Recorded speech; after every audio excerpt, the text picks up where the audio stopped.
2019 at 17:36 hours, officers were dispatched to 14894 Shirley regarding a possible shooting. Dispatch received a call from a resident at 14890 Shirley who heard a gunshot. The caller then reported observing a white van backing out of the driveway at 14894 Shirley and leaving the scene after the gunshot. Warren Police was then notified that East Point PD and Detroit PD had located a white van at 9 Gratiot, pursuant to a BOL for the van driving recklessly. East Point PD and Detroit PD officers made contact with the male driver of the van, identified as Kevin Dixon. Seated in the right front passenger seat of the van was India Mackey. Officers observed Mackey to have a gunshot wound on her right side. Mackey was subsequently pronounced dead at 17:51 hours. Dixon told Detroit PD and East Point PD officers that Mackey shot herself at his residence in Warren. WCD officers responded to 14894 Shirley and observed blood droplets in the driveway. Officers cleared the residence, finding nobody else inside. Dixon was then taken into custody. During a recorded post-mortem interview, Dixon claimed that he and Mackey were parked in a Dodge minivan in the driveway of his residence. Dixon stated that Mackey was in the driver's seat with him being in the right front passenger seat. Dixon stated that he had a black Ruger 9mm handgun in his right jacket pocket.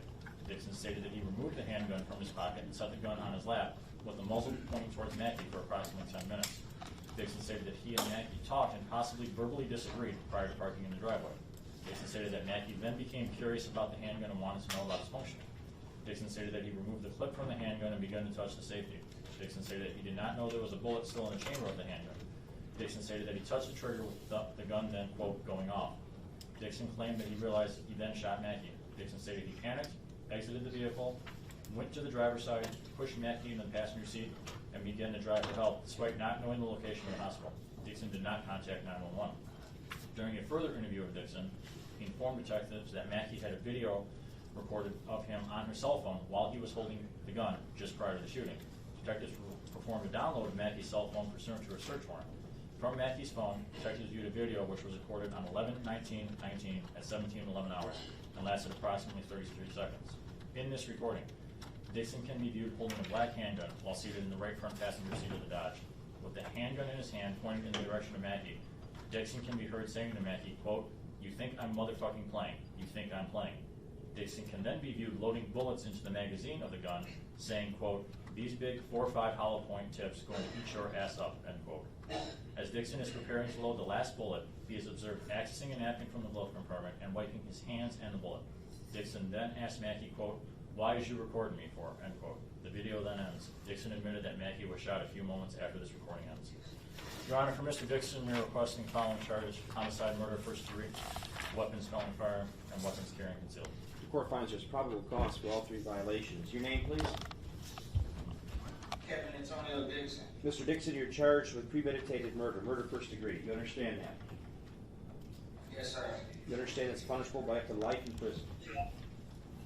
Yes, sir. You understand you're also charged with committing a felony while using a firearm? Yes, sir. You understand that's punishable by up to 2 years in prison to run consecutively and preceding any term of imprisonment you may get for the underlying felony? Yes, sir. You understand you're also charged with carrying a concealed weapon? Yes, sir. You understand it's punishable by up to 5 years in prison and carries fines that cost in the amount of $2,500.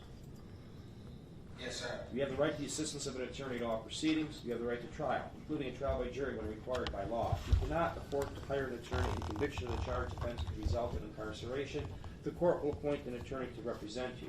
The court will set this for a probable cause conference on December 5th and a preliminary examination on December 12th, both at 8:45 a.m. and both in front of Judge Sabal.